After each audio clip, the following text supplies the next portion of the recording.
mental health.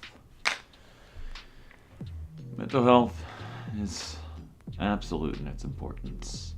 It's what makes you who you are and how you act in the world. How you act and react to everything around you is based on how you engage every single instance of your life. A lot of factors come into how you respond to others. Sometimes even the simplest of interactions can have meaningful and life-changing experiences for others. I'm sure you've seen it or had it happen to you before. You blow someone off because of some high school drama bullshit. Maybe they're being a creeper. Or maybe they did something that you disagree with and don't want to associate with them. They get butthurt wondering what they did wrong and they stew on it. It breeds hatred, animosity, even resentment towards you on how you treated them. They start talking shit behind your back, make rumors, try to make your life hell, all because they wanted to talk and say hi, but you said some random shit to get them to go away. Or maybe you're a more direct person and told them to fuck off. Who knows? But you instigated this and now it comes to this and you wonder what happened. Now, why did I go off on this tangent? Because I see a serious problem not just in the furry community, although it is completely rampant and problematic, and it's a blight that afflicts anyone who spends time on the internet. The ability to communicate with anyone at any time allows for great things to happen, but it can also bring out the worst in people, as anonymity is one of the biggest aspects to being online. No one on the internet knows you're a dog, or a deer, or whatever really, unless you decide to give up that power. But that's at your discretion, unless someone takes that right away from you, which can be rather scary in its own right. Now, obviously, the title can be a little misleading for my video, as you think I'm talking about mental health. You would think I was going to talk about depression, isolation, anxiety, bipolar. No. I want to go over learned or behavioral health and what I've seen over the years as the internet grows and adapts to the ever-growing world we live in. I am not a therapist or psychiatrist, but I only want to say what's out there and put a voice out to what I see as wrong. Hopefully, with something that I've said can be heard out there and make it be known that there are issues that need to be discussed. And if not, at least teach people that there are these problems we all need to be aware of.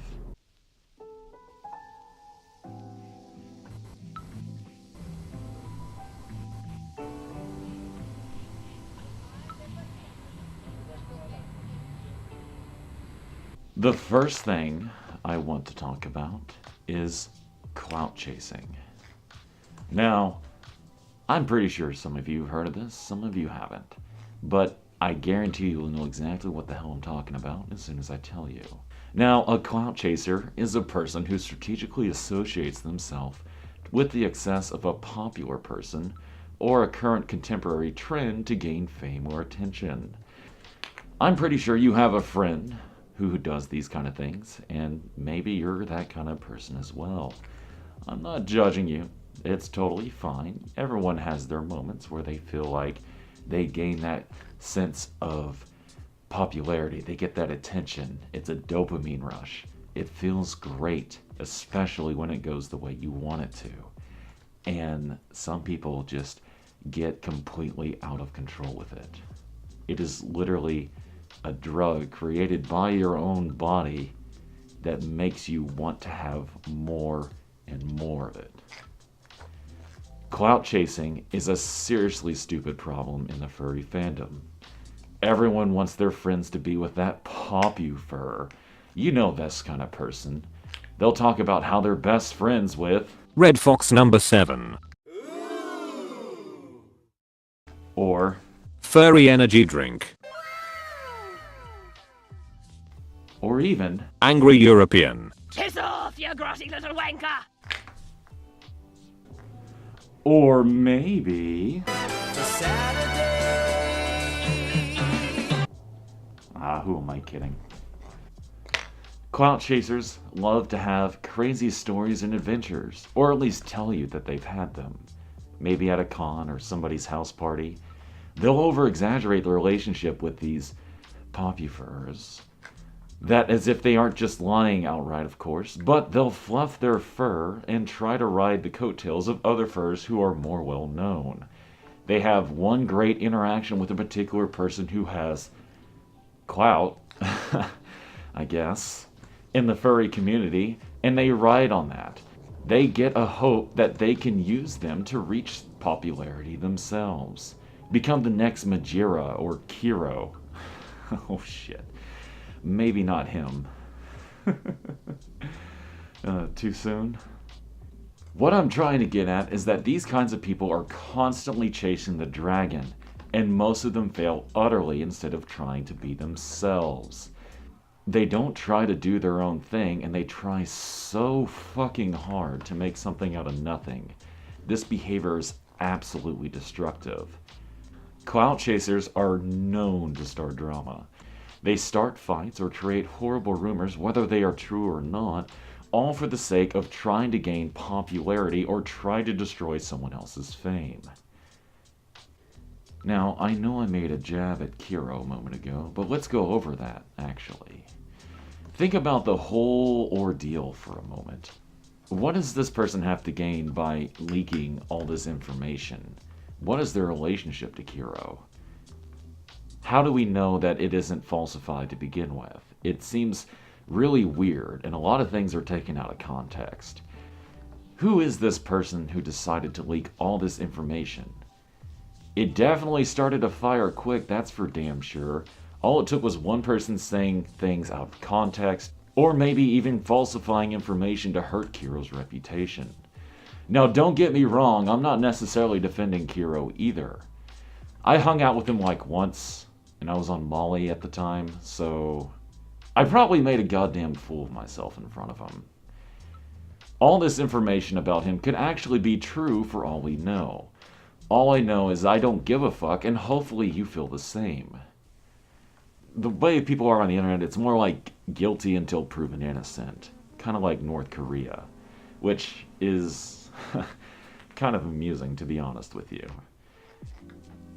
Everyone always gets up in arms and sides are immediately split. You have the people who absolutely adore Kiro and the people who maybe know Kiro, but they see all this darkness that has been construed about him. They believe it in an instant, and it's just crazy. It is absolutely crazy. Yes, there is evidence there. Yes, we can analyze it. But the problem is that this is all just word of mouth. This is all there. It might be true. I totally could see in a realm of possibilities of it being true. But on the other hand, what does it take for one person to just want to destroy somebody else's life? Hell, I'll put myself on the cross here for a moment. I've had situations where I know I did the absolute right thing, and it fucked someone else over. And what do? They come back with a vengeance. They want to destroy my life. They say nasty things about me, and I'm just a fucking nobody. I'm no one. Clout chasers will rile you up. They are literally the hype man, and they want to garner that attention. The problem is, it can be hard to tell what all their motives are. But one thing to be damn sure about, you should know at the end of the day, they want to be the next big thing in the fandom. Or whatever the fuck else, whether it's furry or not.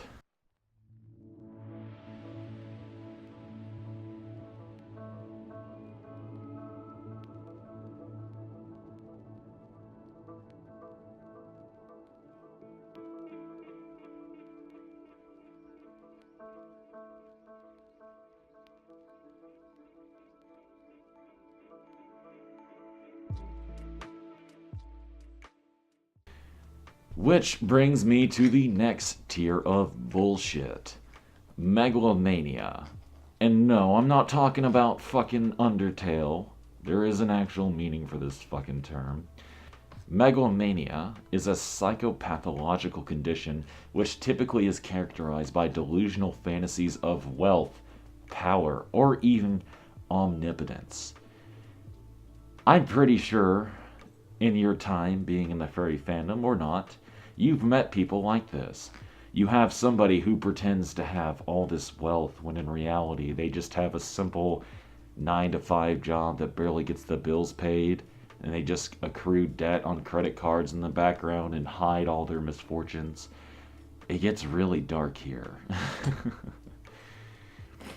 Or you have somebody who garners so much attention in a positive light, and they have so many rabid fans, clout chasers even, who just elevate their ego and makes it grow higher and higher and higher.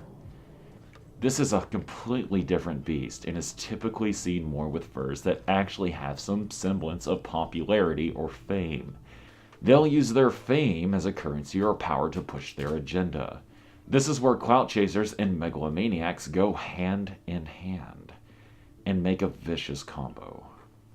You see, a smart megalomaniac knows how to leverage and use their followers to their advantage. Clout chasers and blind followers will accept anything they say and even root them on, even if morality is something to take in consideration when they decide to do something. They'll do anything to appease their leader, even if that means witch hunting on somebody who did them wrong. It becomes a vicious circle because when a megalomaniac sees profit on their demands being made, it only grows their sense of omnipotence, and they ask for something more demanding or morally wrong, and it grows and grows until it gets out of control. A great example I saw recently is, well, if you remember from my first obnoxiously long video, I talked about how I had a friend who won a dispute on a shit of an excuse for a suit that was given to him. When that magically insane person finally figured out that they lost the battle and couldn't keep their money for their shoddy work, they decided to go out and try to ruin my friend's reputation by doxing them and putting it out there to the world for their followers to try to convince them to do horrible things.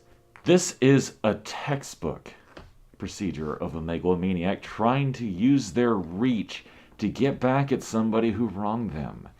Fortunately, there were enough sane people who were nice enough to berate this idiot for their stupid misconceptions on what they think is a good way to treat their customers.